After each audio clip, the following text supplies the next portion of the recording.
नमस्कार, daily diary news में आप सभी का स्वागत है। आज हमारे साथ मौजूद हैं उत्तर प्रदेश सरकार के राज्य मंत्री विकास गुप्ता जी। कर्नल विकास गुप्ता जी, सर आपका डेली डायरी न्यूज में स्वागत है। सर, कोरोना वायरस धन्यवाद। पूरे विश्व में फैला हुआ है, हमारे देश में भी इसका काफी आतंक मचा हुआ है, क्या कहना चाहेंगे सर? देखिए, ये वैश्विक महामारी है और इस महामारी का अभी तक कोई इलाज नहीं आया है। इसमें ज़रूरत है हम सावधानी बरतें, जो केंद्र सरकार की तरफ से जो गाइडलाइंस आई हैं, उनका हम पालन करें। चेहरे पर मास्क लगा के चलें, घर पर बैठें, बहुत ज़्यादा हम लोग घर से बाहर ना निकलें और जो सोशल डिस्टेंसिंग जिसका आह्वान प्रधानमंत्री जी ने किया है, हम उसका सर, उत्तर प्रदेश सरकार और केंद्र सरकार ने लोगों से मदद की अपील भी की है कि लोग ना सिर्फ फाइनेंशियल मदद करें, बल्कि जो रेंट पर रह रहे हैं उनसे रेंट ना लिया जाए और जो जॉब कर रहे हैं उनको जॉब से ना निकाला जाए। आप एक मंत्री होने के नाते क्या लोगों को बताना चाहेंगे, क्या ऑफिस में कैसे वो एडजस्ट करें सारी चीजों से, इन चीजों से? देखिए ये वास्तव में एक अपने आप में एक अद्भुत तरीके की क्राइसिस आया है, जिसमें किसी की भी कोई गलती नहीं है। इसमें जो एम्प्लॉयर हैं, जो जिन्होंने एम्प्लॉयमेंट दिया हुआ है, उनकी भी कोई गलती नहीं है और जो एम्प्लॉयी हैं, यानी कि जो नौकरी पेशा लोग हैं, उनकी भी कोई गलती नहीं है। इसमें सरकार की भी कोई गलती नहीं है, इसमें मंत्रियों की भी कोई गलती नहीं है, इसमें अधिकारियों की भी कोई गलती नहीं है। ये एक वैश्विक महामारी है और इस महामारी को हम सामूहिक रूप से ही प्रयास करके इससे हम लड़ सकते हैं। इसमें हम सभी नागरिकों की, खासकर ज़िम्मेवार नागरिकों की ज़िम्मेवारी बनती है। जैसा आपने कहा कि जिन्होंने एम्प्लॉयमेंट दे रखा है या जो फैक्ट्री मालिक हैं या जो रेंट मालिक हैं, उनकी भी नैतिक ज़िम्मेवारी बनती है कि वो अ, जो ये बीमारी है उसको दिमाग में रखते हुए अपने लोगों से, किराएदारों से किराया ना माँगे या जो एम्प्लॉयी हैं उनको पूरे, क्योंकि इतने लंबे वर्षों से आपके साथ एम्प्लॉइज़ आपका साथ देते चले आ रहे हैं, तो उनको पूरी तनख्वाह दें। सर अपनी समस्याओं को जी, बोलिए। सर, यूपी बिहार से काफी मात्रा में दिल्ली एनसीआर में लोग रह रहे हैं और वो चाहते हैं कि उन्हें घर लौटाया जाए। जैसा आपने आनंद विहार में देखा, जैसे कल परसों मुंबई में जो एक बड़ा जमावड़ा इकट्ठा हुआ, उनमें आप किसकी गलती मानते हैं? लोगों की गलती मानते हैं या दिल्ली सरकार की या फिर महाराष्ट्र सरकार की? देखिए, क्या हुआ कि एक ये जो निर्णय लिया गया, माननीय प्रधानमंत्री जी ने पहले 1 दिन का लॉकडाउन किया था 23 तारीख को और फिर 25 तारीख से 21 दिन का लॉकडाउन किया। क्या हुआ कि एकदम बहुत सारी सोशल मीडिया के माध्यम से भ्रांतियाँ फैली। अ, प्रधानमंत्री जी ने जब 24 तारीख को अपना आह्वान किया था 25 तारीख के लॉकडाउन में, तो बिल्कुल साफ कह दिया था कि जो भी जहाँ पर है, वहाँ पर खड़ा हो जाएगा। लॉकडाउन का हिंदी में मतलब देशबंदी कहेंगे कि जो जहाँ है वहीं रहे, सुरक्षित रहे। सरकार की ज़िम्मेवारी बनती है कि उनको वहीं रहना, खाना-पीना सब कुछ देंगे।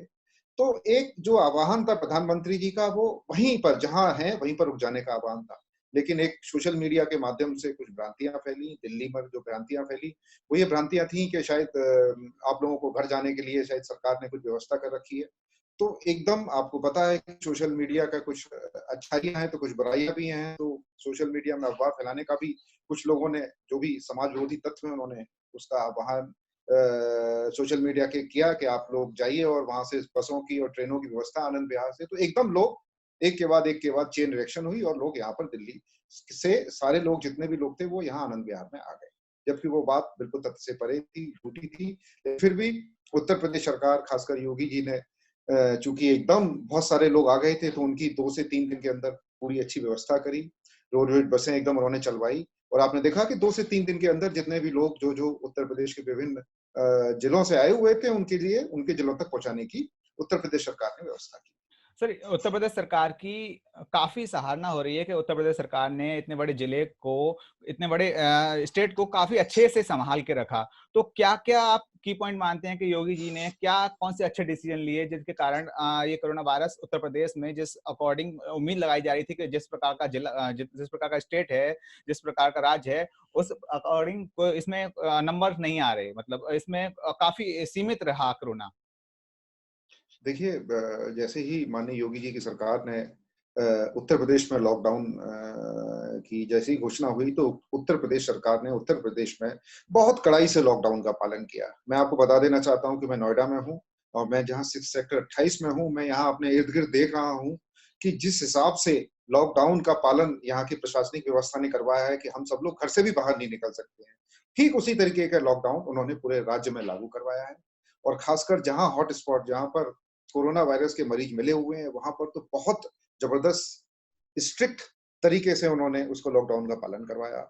रही बात हम सब लोग घर पर हैं, तो हम लोगों को जो भी ज़रूरी आवश्यक चीज़ें हैं, जैसे दूध है या सब्जियाँ हैं या फल हैं, वो सब हमारे यहाँ पर डोर टू डोर मिल रही है, और जो भी दवाइयाँ हैं, हम सब लोग यहाँ पर ऑनलाइन अवेलेबल हैं, वो सारी चीज़ें पहुँच रही हैं। किसी भी तरीके का कोई पैनिक नहीं है, किसी भी तरीके की कोई अव्यवस्था नहीं है, किसी भी तरीके की किसी भी चीज़ की कोई कमी नहीं है। इसलिए चूँकि व्यवस्थाएँ सरकार की तरफ से बहुत अच्छी कर दी गई हैं, तो हम लोग लॉकडाउन में, हमें भी पता है कि सरकार का आह्वान है, सरकार हमारे लिए ही, हमारी भले के लिए ही कर रही है, तो हम लोग भी सरकार के इस आह्वान पे हम सरकार का साथ दे रहे हैं। और योगी जी ने, आपने देखा होगा कि जो भी जहाँ कहीं भी लॉकडाउन की ढिलाई बरतती है, तो कड़े से कड़े कानून, कड़ी से कड़ी धाराएँ लगाकर उन लोगों के खिलाफ कड़ी से कड़ी कार्रवाई की जा रही है, तुरंत कार्रवाई की जा रही है, जिससे कि जो कानून का भय है, लोगों में बना रहे और लॉकडाउन का पालन होता रहे। सर, इस मामले में कानून की तरफ से भी काफ़ी, पुलिस प्रशासन की भी काफ़ी तारीफ हो रही है। आपको क्या लगता है, नोएडा में जैसे 27 हॉटस्पॉट एरिया सेलेक्ट किए गए हैं, उस हिसाब से पूरे नोएडा में काफ़ी अच्छी व्यवस्था की गई। नोएडा, गौतम बुद्ध नगर, गाज़ियाबाद ले लीजिए, काफ़ी पुलिस प्रशासन इस मुहिम में काफ़ी सहयोग कर रहा है लोगों का। कैसा को लोगों को तक घर तक खाना भी पहुँचा रहे हैं, लोगों की ज़रूरतों को पूरा ध्यान भी रख रहे हैं, और ऐसा नहीं है, ज़्यादा मामलों में कहीं लाठीचार्ज भी नहीं दिखा, जहाँ पर ही कुछ ज़्यादा उनकी तरफ से, लोगों की तरफ से हुआ, वहीं पे ऐसी चीज़ें हुई। क्या लगता है सर आपको, कैसा पुलिस प्रशासन की तरफ से कैसा एक सहयोग मिल रहा है पूरा? देखिए, पूरा सहयोग है, पुलिस की गाड़ियाँ हैं, पुलिस ने यहाँ पर लॉकडाउन को पूरी तरीके से, जहाँ हॉटस्पॉट है, मैं यहाँ नोएडा में सेक्टर 28 में रह रहा हूँ, तो हम सब लोगों को घर से बाहर निकलने की इजाज़त नहीं है। पुलिस के बीट की टीम, पुलिस के चौकी इंचार्ज, पुलिस के जो यहाँ के स्थानीय एसएचओ हैं, वो निरंतर यहाँ पर आते रहते हैं। हमारे यहाँ के आरडब्ल्यूए के जो भी प्रेसिडेंट हैं या आरडब्ल्यूए के जो भी पदाधिकारी हैं, उनसे मिलते रहते हैं, उनसे चर्चा-वार्ता करते रहते हैं। कहीं कोई अगर इमरजेंसी आती है, तो उस इमरजेंसी का भी तुरंत निवारण भी पुलिस के अधिकारी लोग करते हैं। यहाँ पर हर जगह नोडल अफ़सर बना दिए गए हैं, नोडल अफ़सर हमेशा उपलब्ध हैं। मैं यहाँ के जिले के अधिकारी से, जिले के यहाँ पर जो सिटी मजिस्ट्रेट हैं या जो भी एसडीएम हैं, जो भी प्रशासनिक व्यवस्था में लगे पड़े हैं, पुलिस के लोग हैं, मैं उनसे निरंतर संपर्क में रहता हूँ, और मुझे लगता है कि पूरा प्रशासनिक अमला पूरी तरीके से चुस्ती से अपना काम कर रहा है।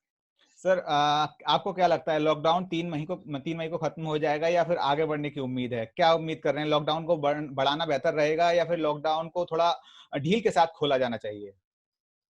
देखिए, ऐसा है कि कल गाइडलाइंस आ गई हैं, केंद्रीय गृह मंत्रालय ने गाइडलाइंस जारी कर दी है, और उन गाइडलाइंस का पालन करते हुए 20 तारीख को कुछ शर्तों के साथ केंद्र सरकार ने छूट दी है, और उन्हीं गाइडलाइंस के हिसाब से प्रदेश सरकार ने भी छूट दी है।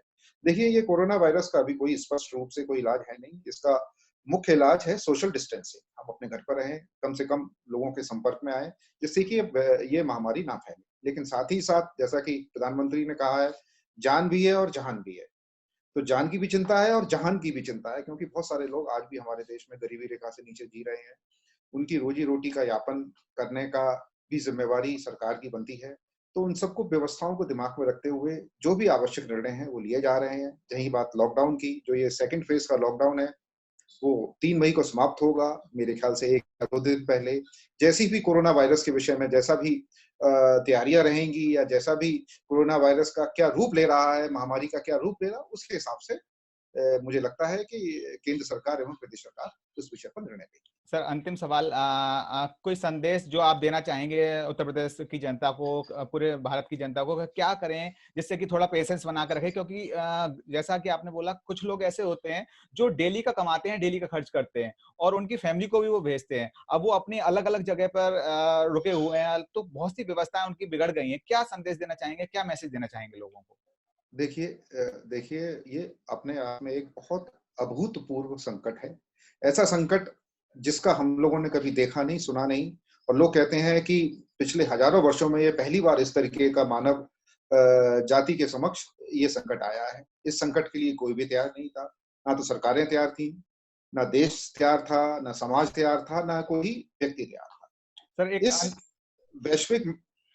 इस वैश्विक महामारी के संकट में हम सरकार की तरफ से जो भी आह्वान किया जा रहा है, उसका हम पालन करें, सोशल डिस्टेंसिंग का पालन करें, मुँह पर मास्क लगाएँ, अपने हाथों को बार-बार धोएँ, या जो भी गाइडलाइंस हैं, उन सब गाइडलाइंस का हम लोगों को पालन करना चाहिए। सर, एक अंतिम सवाल, अमेरिका और चीन दोनों एक दूसरे पर आरोप लगा रहे हैं इसको लेकर। आपको क्या लगता है, ये किस देश की उपज है, या फिर ये एक ऐसा वायरस है जिसको हर देश अपने ऊपर एक वजन के तौर पर झेल रहा है? देखिए, लोग आरोप लगा रहे हैं और खासकर मैं देखता हूँ कि सोशल मीडिया में एक तरीके से कुछ लोग चीन पर भी आरोप लगाने का प्रयास कर रहे हैं।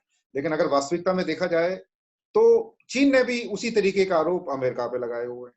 तो हम इतनी ज़्यादा रिसर्च में ना जाकर, हम सिर्फ इतना देखें, क्योंकि ये रिसर्च का विषय बाद में है कि कहाँ से फैला, कैसे वैश्विक रूप उसका धारण किया, वो किसी लैबोरेटरी में बनाया गया, उसको जानबूझ के छोड़ा गया। इस विषय पर ना जाके फिलहाल हम सब लोग इस वायरस को किसी भी तरीके से हम इसको रोकें, इसका प्रसारण रोकें, इसके लिए वैक्सीनेशन आए, इस सब विषयों की चिंता करनी चाहिए। चीन भी इस वैश्विक महामारी में भारत का साथ दे रहा है। आपको पता है कि आज उनकी तरफ से किट आने वाली है, टेस्टिंग किट आने वाली है। अमेरिका भी इस वैश्विक महामारी में उन्होंने हमारा आर्थिक रूप से साथ दे रहे हैं। तो इस वैश्विक महामारी में हम किसी एक देश पर दोषारोपण ना करने की बजाय, हम सब लोग मिलकर इस वैश्विक महामारी के खिलाफ हमें लड़ने का आह्वान करना चाहिए और लड़ना चाहिए। चलिए सर, अपना कीमती समय देने के लिए सर बहुत बहुत धन्यवाद। तो ये थे हमारे साथ कैप्टन विकास गुप्ता, जो कि राज्य सरकार में मंत्री हैं। धन्यवाद सर।